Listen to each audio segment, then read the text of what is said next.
Hello दोस्तों, कैसे हैं आप सभी। उम्मीद करता हूँ आप सभी बहुत ही अच्छे होंगे। तो आज की इस वीडियो में हम पढ़ने वाले हैं क्लास 9th का फिजिक्स का बहुत ही इंपॉर्टेंट टॉपिक जो है भैया दूरी और विस्थापन का परिभाषा और दूरी और विस्थापन में अंतर। इस वीडियो में हम समझेंगे और बहुत ही अच्छे से आपको समझ में आएगा। तो इससे पहले मैं बता दूं कि ये गति का तीसरा वीडियो है। इससे पहले हमने 2 वीडियो पढ़ा दी हैं, वो आप नहीं देखे हैं तो आपको डिस्क्रिप्शन में फिजिक्स के लिंक दिया जाएगा। उस लिंक पर क्लिक करके आप चैप्टर वाइज सीक्वेंस में एक एक करके वीडियो को पढ़ सकते हैं। तो चलिए दोस्तों अपने टॉपिक को शुरू करते हैं। तो हमें पढ़ना है क्या भैया कि दूरी कहते किसे हैं, और उसके बाद हम देखेंगे कि भैया विस्थापन कहते किसे हैं। तो सबसे पहली बात ये आता है कि दूरी का परिभाषा क्या होता है। तो याद रखेंगे दोस्तों, दूरी को डिस्टेंस कहते हैं। और याद रखेंगे दूरी का मतलब ये होता है कि कोई भी, समझिएगा यहाँ से मैं अगर थोड़ा सा फिगर से मैं बताऊँ आपको, तो मान लेते हैं ये आपका स्कूल है। समझिएगा, ये मैं कह दिया कि मान लीजिए ये आपका स्कूल है, और ये मान लेते हैं मैंने आपसे कह दिया कि ये आपका क्या है, ये आपका घर है। ठीक है, मैंने ये कह दिया कि ये आपका स्कूल है और ये क्या है, आपका होम है, मतलब घर है। तो मैंने कहा कि यहाँ से यहाँ तक की, समझिएगा, यहाँ से मान लेते हैं कि आपको स्कूल से छुट्टी हो गया है, आप स्कूल से घर जाना चाहते हैं, तो ये आपके घर का रास्ता है, जाने का रास्ता है ये। ठीक है, और मान लेते हैं यहाँ से आपको इस रास्ते से जाना है, तो ये जो रास्ता हुआ ना, ठीक है, और एक रास्ता और होता है, देखिए एक तो ये रास्ता होता है और एक सीधा रास्ता होता है, जो रास्ता वास्तव में नहीं होता है, परंतु मान लेते हैं इसके बीच में अगर कोई दीवार भी पड़ जाए या कुछ भी पड़ जाए तो उसको सीधा दीवार वार को छोड़ दिया गया है। ऐसे ही माना गया है कि एक बीच का रास्ता होता है जो बहुत ही कम होता है।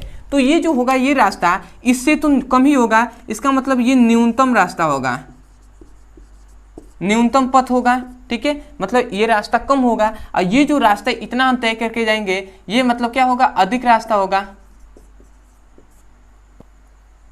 अधिक पथ होगा ना, मतलब उच्च पथ होगा। तो यही कहा जाता है, मतलब कि कोई भी वस्तु है या कोई भी पिंड है वो क्या करता है, जो दूरी तय करता है ना वो अधिक तय करता है, उसे हम क्या कहते हैं, मतलब जो पथ की लंबाई होती है वो अधिक होती है, उसे हम क्या कहते हैं, दूरी कहते हैं। तो इसका हम डेफिनेशन क्या कहेंगे, किसी भी वस्तु द्वारा तय किया गया कुल पथ की लंबाई को, समझिएगा, कुल पथ की लंबाई को हम क्या कहते हैं, दूरी कहते हैं। यहाँ से ये चलना चालू किया, यहाँ से यहाँ तक, ये कुल पथ की लंबाई हो गया, मतलब कुल रास्ते की लंबाई। ये जितनी भी रास्ते हैं, इस रास्ते से गया है तो उस रास्ते की लंबाई ही क्या होगा भैया, दूरी होगा। तो हमने क्या कहा, किसी भी वस्तु या किसी भी पिंड द्वारा चली गई कुल पथ की लंबाई को, ये क्या है भैया, ये क्या है, ये पथ ही है ना, पथ की लंबाई को हम क्या कहते हैं, दूरी कहते हैं। मतलब आपको याद रखना है कुल पथ की लंबाई को हम दूरी कहते हैं। तो आपको कैसे याद रखना है, किसी भी पिंड या किसी वस्तु द्वारा चली गई कुल पथ की लंबाई को दूरी कहते हैं। तो आशा करते हैं आपको दूरी का डेफिनेशन याद हो गया होगा। अब हमने न्यूनतम पथ की लंबाई क्यों कहा, तो याद रखेंगे विस्थापन, जब आप पढ़ेंगे दूरी और उसके बाद आप पढ़ेंगे जो विस्थापन होता है, मैं यहीं पे विस्थापन भी बता दे रहा हूँ, जो डिस्प्लेसमेंट होता है ये क्या होता है। तो इसमें याद रखना है किसी भी वस्तु द्वारा चली गई न्यूनतम पथ की लंबाई को, न्यूनतम पथ की लंबाई को हम क्या कहते हैं, विस्थापन कहते हैं, और चली गई कुल पथ की लंबाई को हम दूरी कहते हैं। तो आशा करते हैं आपको समझ में आ गया होगा दोनों का डेफिनेशन। यदि आपसे दूरी पूछा जाए तो आप क्या कह सकते हैं, किसी भी वस्तु द्वारा चली गई कुल पथ की लंबाई को या तय की गई कुल पथ की लंबाई को दूरी कहते हैं, और किसी भी वस्तु द्वारा तय किया गया न्यूनतम पथ की लंबाई को हम क्या कहते हैं भैया, विस्थापन कहते हैं। तो दोनों का डेफिनेशन आपको क्लियर हो गया होगा। तो मैं यहाँ पे डेफिनेशन लिख दे रहा हूँ, तो यही लिखेंगे, किसी वस्तु द्वारा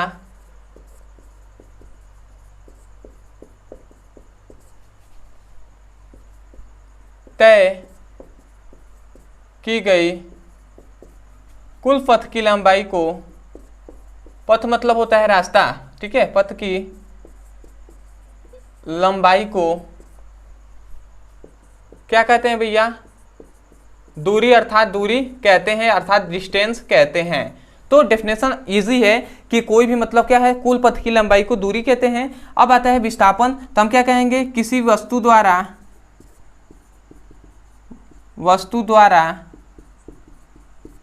तय की गई न्यूनतम पथ की लंबाई को लंबाई को क्या कहते हैं भैया? विस्थापन कहते हैं।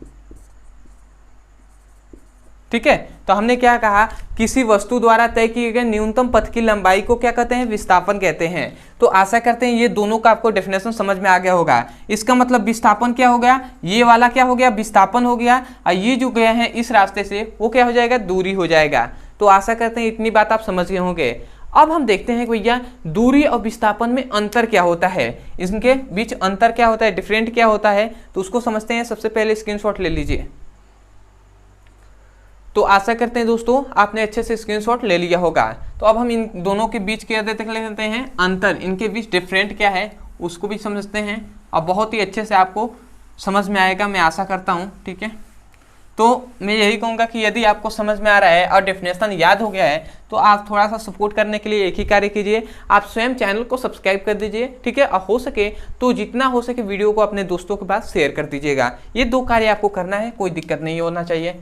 तो अब आते हैं भैया कि इनके बीच क्या होता है, अंतर। मतलब एक की ओर हम बना ले रहे हैं दूरी, समझिएगा, एक है दूरी अर्थात डिस्टेंस, और दूसरी तरफ हम बना ले रहे हैं जिसे हम विस्थापन कहते हैं, जिसे हम डिस्प्लेसमेंट भी कहते हैं इंग्लिश में। तो भैया दूरी और विस्थापन क्या होता है, इनके अंतर पे बात करें तो याद रखेंगे दोनों के डिफरेंट। तो सबसे पहला इनका अंतर होता है कि जो दूरी होता है वो कुल पथ की लंबाई होती है। मतलब क्या हो गया, दूरी में हम सबसे पहले लिख सकते हैं कि कुल पथ की, इस कलर से लिखा जाए तो हम क्या लिख सकते हैं, कुल पथ की लंबाई को क्या कहते हैं भैया, दूरी कहते हैं।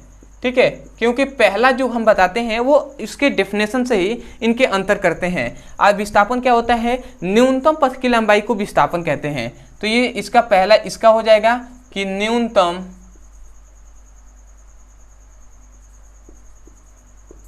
पथ की लंबाई को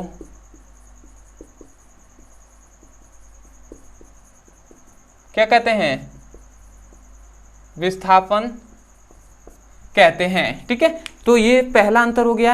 अब दूसरा अंतर समझिएगा, दूसरा अंतर ये होता है कि जो दूरी होता है वो अदिश राशि होता है। समझ में आया, दूरी क्या होता है, दूरी अदिश राशि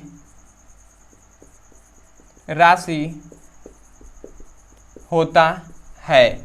अब ये याद रखेंगे, ये जो विस्थापन होता है वो विस्थापन क्या होता है, विस्थापन सदिश राशि होता है। ठीक है, अब भैया सदिश और अदिश राशि किसे कहते हैं, ये हमने इससे पहले वाले वीडियो जो सेकेंड वीडियो था उसमें हमने पढ़ाया है। यदि नहीं देखे हैं तो आपको वीडियो के डिस्क्रिप्शन में लिंक दिया जाएगा, उस लिंक पे क्लिक करके आप जाकर वहां से पढ़ सकते हैं। अब आता है भैया सदिश राशि किसे कहते हैं, तो याद रखें अदिश राशि किसे कहते हैं, मैं थोड़ा सा बता दूं, और सदिश राशि किसे कहते हैं तो याद रखेंगे जिसमें केवल परिमाण होता है, जिसमें केवल परिमाण होता है उसे हम अदिश राशि कहते हैं, और जिसमें दिशा होगा और परिमाण भी होगा, दिशा के साथ साथ परिमाण भी होगा, जिसमें दोनों होगा उसे हम सदिश राशि कहते हैं। तो इन दोनों को अगर आपको अच्छे से जानना है पूरे डेप्थ में तो आप जाकर उस वीडियो को देख सकते हैं, या आप यूट्यूब पर लिख सकते हैं भौतिक राशियाँ ब्रदर सर, आपको वो वीडियो मिल जाएगा, वहाँ से जाकर आप अच्छे से पढ़ाई कर सकते हैं। अब आता है इसका तीसरा जो होता है, तीसरा इसका जो अंतर होता है वो ये होता है कि जो दूरी होता है ना वो कभी भी शून्य नहीं हो सकता, दूरी का मान कभी भी शून्य नहीं हो सकता। तो इसको हम लिख सकते हैं क्या कि दूरी का मान शून्य नहीं हो सकता। ठीक है, नहीं हो सकता। और इसमें याद रखेंगे जो विस्थापन होता है, विस्थापन का मान शून्य हो सकता है, हो सकता है। अब भैया कैसे हो सकता है, मान लेते हैं दूरी का मतलब क्या हुआ, यदि हम यहाँ पे हैं और यहाँ पे हम चले आए तो क्या हो जाएगा भैया, वो दूरी हुई तो हुआ, परंतु जो विस्थापन होता है वो क्या होता है, शून्य हो सकता है। वो कैसे, तो समझिएगा, मान लेते हैं ये कोई वृत्ताकार रास्ता है, ये वृत्ताकार रास्ता है, मान लेते हैं ये ए पॉइंट्स है और आपने यहाँ से चलना चालू किया और इस प्रकार आप आ रहे हैं यहाँ से यहाँ तक, और फिर से यहीं पर आकर आप रुक गए और आपसे पूछा जाए कि भैया विस्थापन कितना हुआ, तो भैया विस्थापन का मतलब होता है अगर आप यहीं से चले हैं और यहीं पर आकर रुक गए तो इसका मतलब न्यूनतम पथ की लंबाई तो यही होगा ना, ये तो नहीं होगा। ये तो जो इतना दूरी आपने तय किया है ये तो दूरी हो जाएगा, ये सभी क्या हो जाएगा, दूरी हो जाएगा, क्योंकि न्यूनतम पथ की लंबाई होता है मतलब दो बिंदुओं के बीच की न्यूनतम पथ की लंबाई। यदि आप यहाँ से चालू किए हैं और यहाँ पे चल रहे हैं तो यहाँ से यहाँ तक का क्या हो जाएगा, जो क्या हो जाएगा, विस्थापन हो जाएगा। और इस प्रकार आप रास्ते से आए हैं तो ये क्या हो जाएगा, आपका डिस्टेंस हो जाएगा, दूरी हो जाएगा। तो ये दो बिंदुओं के बीच की दूरी है ना, तो आपने यहीं से चालू किया और यहीं पे आके रुक गए हैं तो इसका मतलब जो विस्थापन हो गया, डिस्प्लेसमेंट हो जाएगा, वो शून्य हो जाएगा। ठीक है, और दूरी क्या हो जाएगा, तो आप इसको सभी को रास्ते को मापिएगा, जितना होगा वो क्या हो जाएगा, आपका दूरी हो जाएगा। तो आशा करते हैं ये तीनों जो आपको अंतर हैं ये आपको अच्छे समझ में आ गया होगा। एक नोट्स में बात याद रखेंगे कि नोट्स में क्या आपको याद रखना है कि जो दूरी होता है ना वो सदैव अधिक होता है या इसके इक्वल होता है विस्थापन के, समझिएगा। मतलब दूरी जो होगा वो विस्थापन से सदैव अधिक होगा या उसके बराबर होगा। ठीक है, तो ये जो अंतर था दूरी और विस्थापन का परिभाषा, इनके दोनों के बीच जो अंतर था ये आपको अच्छे समझ में आ गया होगा। तो मैं यही कहूँगा यदि आप हमारे चैनल पर नए होंगे तो सबसे पहले तो चैनल को सब्सक्राइब कर दीजिएगा, वीडियो को लाइक कर दीजिएगा और हो सके तो हमें कमेंट सेक्शन में जरूर बताइएगा कि आपको वीडियो कैसा लगा। अदरवाइज यदि कोई भी टॉपिक समझ में नहीं आता है, जैसे कि विस्थापन समझ में नहीं आ रहा है, तो आप जाइए यूट्यूब पे लिखिए विस्थापन ब्रदर सर, आपको वीडियो मिल जाएगा, वहाँ से जाकर आप अच्छे से पढ़ाई कर सकते हैं। या आप ऐसे भी लिख सकते हैं विस्थापन PBC ब्रदर सर, क्योंकि हमारे दो चैनल है। मेन चैनल है हमारा ब्रदर सर जिसमें फिजिक्स, केमिस्ट्री, बायोलॉजी तीनों का अच्छे से पढ़ाई किया जाता है क्लास 9 से लेकर 12th के बीच में। तो यदि आप किसी भी क्लास का अच्छे से पढ़ाई करना चाहते हैं तो आपको एक नंबर दिया जा रहा है, इस नंबर पे आप 8874726058 इस नंबर पे आपको जिस क्लास का भाई फिजिक्स, केमिस्ट्री और बायोलॉजी का पढ़ाई करना है उसका इस नंबर पे हमें मैसेज करके मांग सकते हैं वीडियो का लिंक। उस लिंक जो दिया जाएगा उससे आप चैप्टर वाइज सीक्वेंस में एक एक करके वीडियो को पढ़ेंगे